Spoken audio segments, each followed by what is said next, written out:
Chapter 10. Now it came to pass, when Adoni-Zedek, king of Jerusalem, heard how Joshua had taken Ai, and had utterly destroyed it, as he had done to Jericho and its king, so he had done to Ai and its king, and how the inhabitants of Gibeon had made peace with Israel, and were among them, that they feared greatly, because Gibeon was a great city, like one of the royal cities, and because it was greater than Ai, and all its men were mighty. Therefore Adoni-Zedek, king of Jerusalem, sent to Hoham, king of Hebron, Piram, king of Jarmuth, Japhiah, king of Lachish, and Debir, king of Eglon, saying, Come up to me and help me, that we may attack Gibeon, for it has made peace with Joshua and with the children of Israel. Therefore the 5 kings of the Amorites, the king of Jerusalem, the king of Hebron, the king of Jarmuth, the king of Lachish, and the king of Eglon, gathered together and went up, they and all their armies, and camped before Gibeon, and made war against it. And the men of Gibeon sent to Joshua at the camp at Gilgal, saying, Do not forsake your servants. Come up to us quickly. Save us and help us, for all the kings of the Amorites who dwell in the mountains have gathered together against us. So Joshua ascended from Gilgal, he and all the people of war with him, and all the mighty men of valor. And the Lord said to Joshua, Do not fear them, for I have delivered them into your hand. Not a man of them shall stand before you. Joshua therefore came upon them suddenly, having marched all night from Gilgal.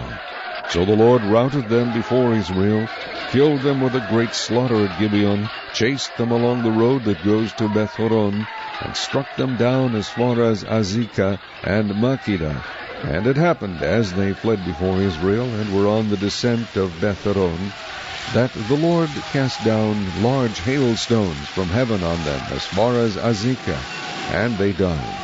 There were more who died from the hailstones than the children of Israel killed with the sword.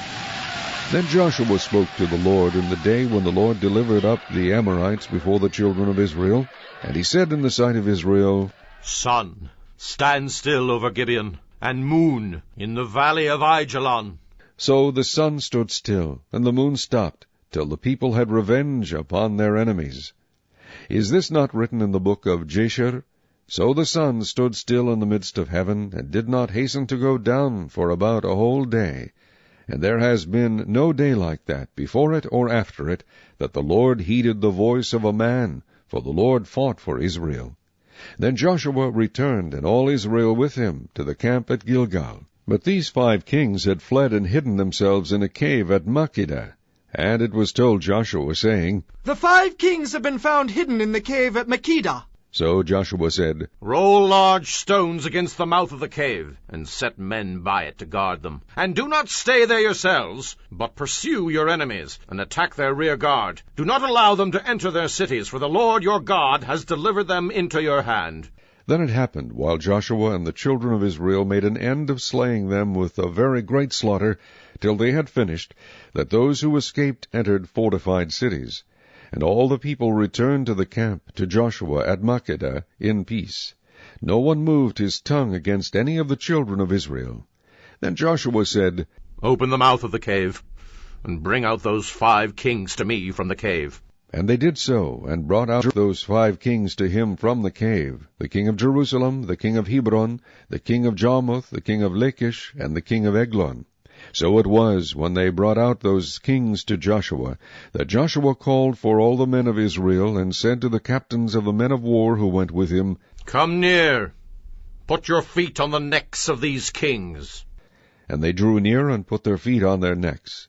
Then Joshua said to them, Do not be afraid, nor be dismayed.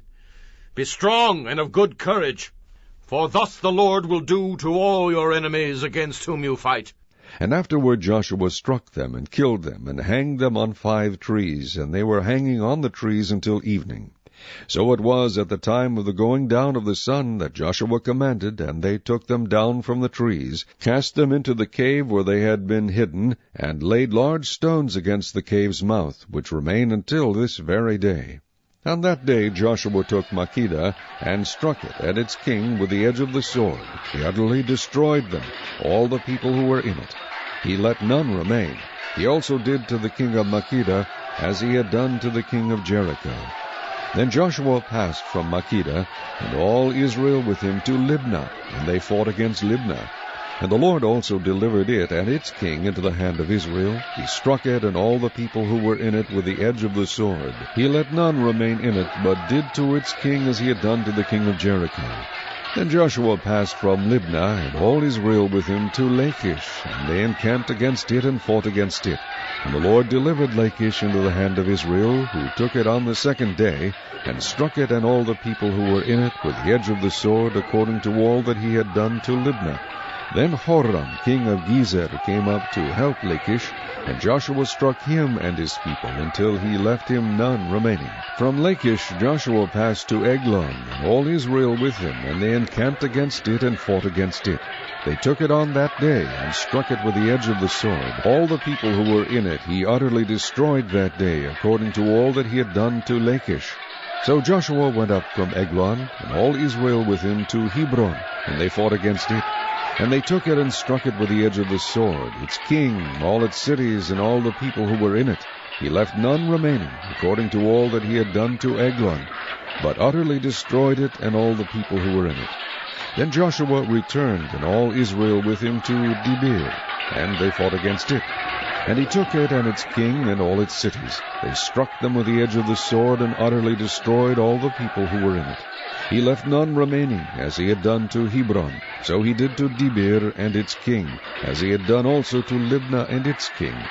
So Joshua conquered all the land, the mountain country, and the south, and the lowland, and the wilderness slopes, and all their kings. He left none remaining, but utterly destroyed all that breathed, as the Lord God of Israel had commanded. And Joshua conquered them from Kadesh Barnea as far as Gaza, and all the country of Goshen, even as far as Gibeon. All these kings and their land Joshua took at one time, because the Lord God of Israel fought for Israel. Then Joshua returned, and all Israel with him, to the camp at Gilgal.